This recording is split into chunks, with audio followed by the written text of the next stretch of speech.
4:30 Monday morning. Looks like we made it through the tornadoes. No tornadoes, luckily. I saw a meme or something yesterday. It said boomers worked one job for 40 years. Gen Xers worked 40 jobs for 1 year. And the next generation is saying, why even work a job?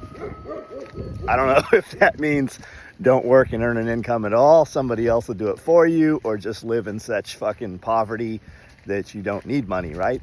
That seems to be the whole thing. Convince people that they don't need a home, you don't need to own things. The tiny house movement, right? It was super cool watching those shows with these tiny little houses and shit. And how you could just sell all your stuff and move into a trailer or whatever. I'm not saying don't do that if that's what you want to do, but they have convinced people that they don't need to own anything. BlackRock owns 65% of all, rental properties. They own 65% of any place that residential shit that you would own.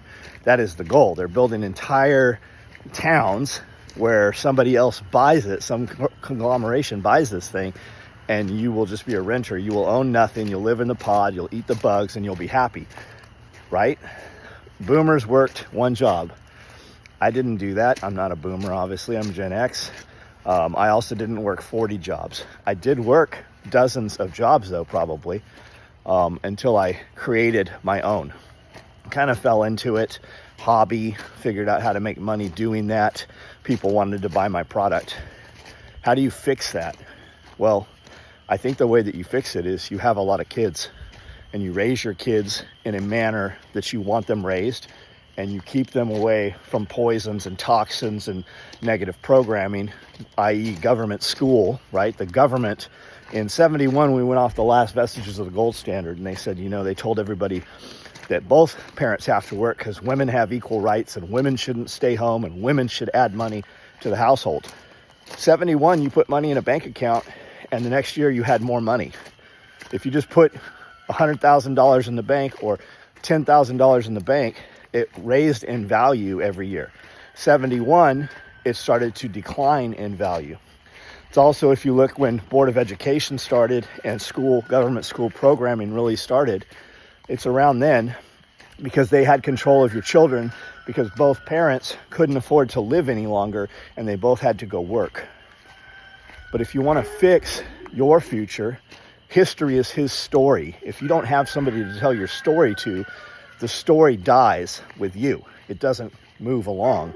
You have to do such incredible stuff that your children watch it happen and want to be a part of it. You give them a piece of it, and you give them something of their own to create within that business, or in fact their own business, instead of them going on their own and getting programmed someplace else, right?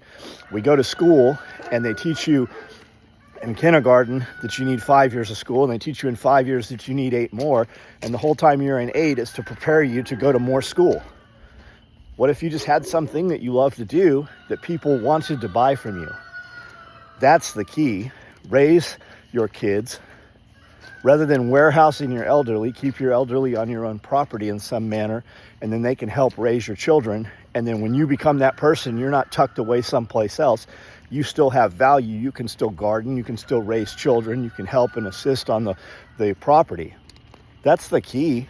We went away from all that shit. And now people, they don't want for anything. They don't want shit. They don't want to be better. They want to do as little as possible and sit and play video games. Look at the fucking craziness.